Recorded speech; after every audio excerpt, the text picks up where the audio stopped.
Yo, look what came in the mail today. Yeah, this looks pretty good. And, well, I finally get all my questions answered about this box. One of the biggest questions for Echoes of Doom was how balanced are the forces in it? So they're selling you this box, and you have the new Sylvaneth leader who completely changes the game for the entire army, by the way, because she can give people a ward save. And that is something that this army has needed so bad. And then the Skaven get a new assassin from the Eshin clan. He is pretty cool. He's got a nasty dagger with poison on it and do some major damage. But we didn't know, I didn't know how many points everything was in the box because I don't have the old codex. They're going to be coming out with a new one anyway, so I'm just going to wait for that. But what's cool is this does come with data cards. So everything that's in the box, they include these war scrolls or whatever they call them, and it tells you how to play each unit, what their stats are. It's pretty easy, and their basic rules, right? So, where is Lady of the Vines? Here is the Lady of the Vines. That last special rule. Dun, dun, dun, dun. Casting value 7 and a range of 12 inches. If this is cast, units next until your next hero phase, friendly Sylvan units have a ward of 5 up while they're hopefully within range of the caster. So this is an army that had nothing, no way of negating any mortal wounds completely at all. And now we have this, right? Cast that, and everybody that's within 12 inches of her gets a 5-up ward. So when those mortal wounds come through, now you get to roll some dice. You roll some 5s and 6s, you get to actually negate some of those wounds. So it's going to negate 1/3 of the mortal wounds that this army takes. And that can make a huge difference. So that alone is awesome. She's also not weak. She looks pretty damn good. We'll have to see how she actually plays. She can hit decently hard though. So she comes in this box, and a Spirit of Durthu, which is the preferred treeman that most people are going to want. He's the one with the sword, right? There is also some Kurnoth hunters with the bows. We're familiar with those. They're nice. I'm a huge fan of the models. And the Gosmid archers are new, and these things actually look pretty damn potent. Any 6s they roll to hit automatically turn into D3 mortal wounds. So you roll a couple 6s, boom, you can get up to 9 mortal wounds on something. So that is pretty cool. They also get 2 shots each with their bow. Their hero gets a 3rd shot. And they also have 2 attacks in close quarters combat, although not the best. They don't have any rend, but you don't need rend when you're doing mortal wounds. You get enough of these shots, they can take something pretty nasty down just with mortal wounds. So I think they're cool, that and their movement shenanigans. Yeah, great units. Very happy to look at them and actually finally have them, right? And then there's the Skaven stuff. So Skaven comes with, I think, I forget what the rats are called, but like 20 of the normal rats, 10 of the gutter rats, or whatever they're called. They're the slightly upgraded rats. And an assassin and a Grey Seer on a Screaming Bell. So the Grey Seer on the bell looks awesome. My buddy is excited about this. There's a rat ogre that rings the bell, and the leader sits on top of it. Very cool kit.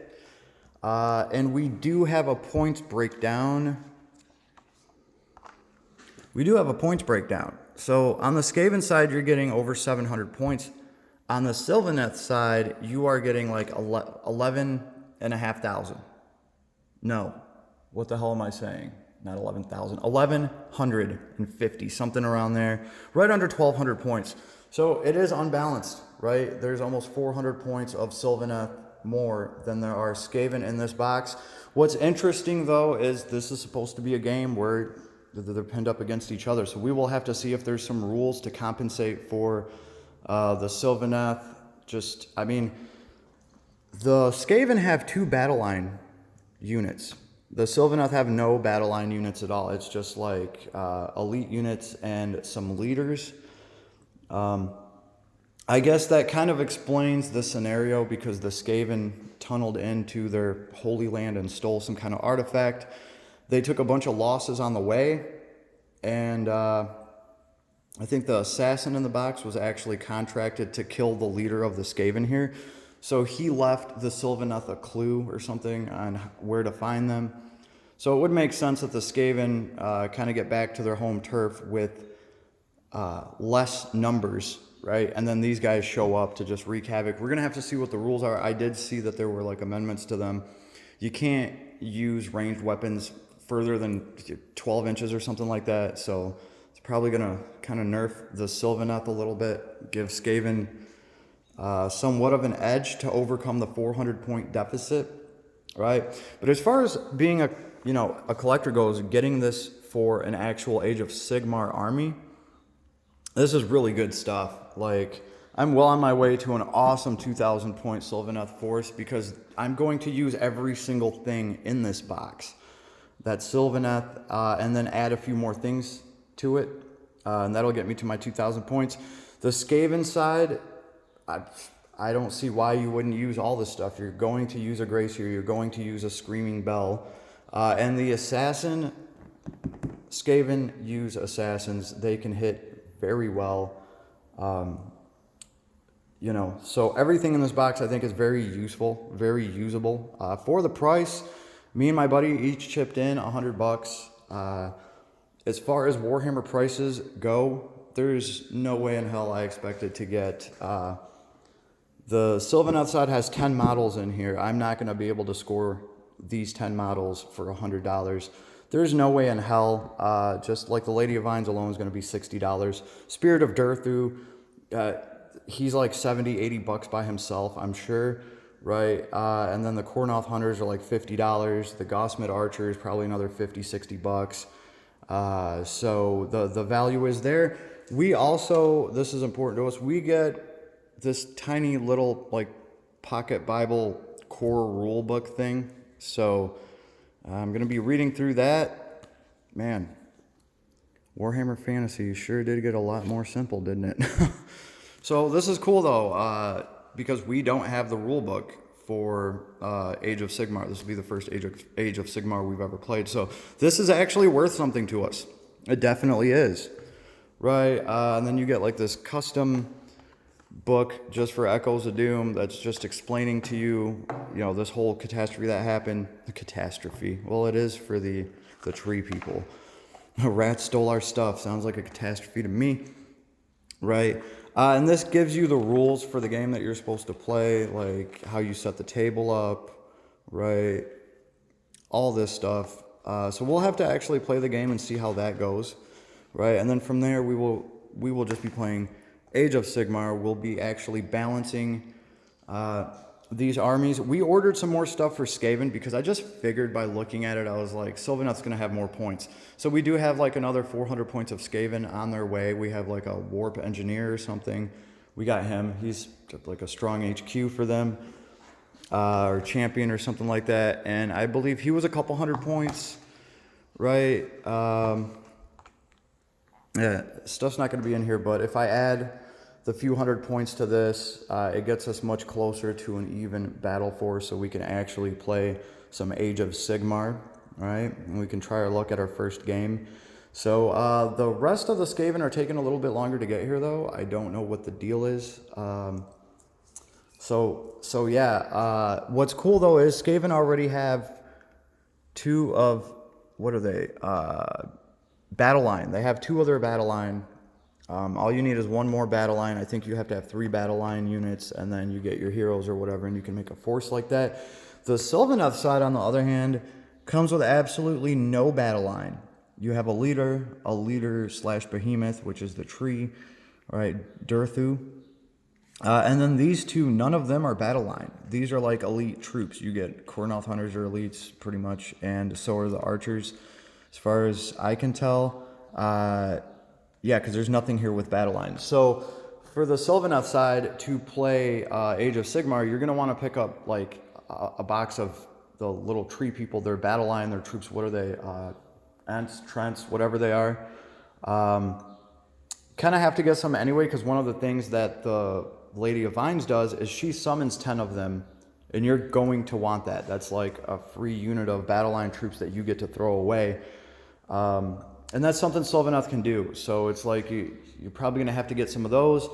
And the Wildwoods that they summon, they are a complete ripoff. I was even thinking if I could just make some markers to show how big one of the forests are. Obviously, if I want to go play in a tournament, I'm going to have to pony up the $60 to get 3 trees, and probably going to need a bunch of those, unfortunately. But we're not playing in tournaments yet. So I'm just going to get a couple boxes of the Trents. And the Skaven player, they pretty much just get to decide, well, here's my 1 box of battle line that I need to add to this. And now what do I want? I can go get any specialty troop or unit or hero that Skaven has, right? And it will effectively be a good battle force, I think. So this box, this value was just a great deal. It was for what Games Workshop typically sells. If they had an army deal like this for every single faction, every army that they have, Warhammer would be in a much better place, I think. So I did get lucky enough to be able to, get this thing. So we're pretty happy. My buddy's on his way over here right now. We're gonna crack into these bad boys and start painting them. I will say, I did find a damaged model in here, unfortunately. Fortunately for me, it's on the Skaven side. I'm not even going to crack into this. Well, it's on the Skaven side. Everything else looks good. It's nice plastic, high detail. But the Rat Ogre on the Skaven side, one of his chains is broken. Oh no, we're going to have to glue a chain together. But I will say this is nothing like Forge World sending you stuff that's so broken that you can't do anything with it, you can't fix it, and then you have to wait literally for 7 months to get a replacement part. So none of that shit to deal with here, and we have the separator here. It all looks good. Well, my buddy just showed up, so we're gonna start shaving some models. Later, everybody.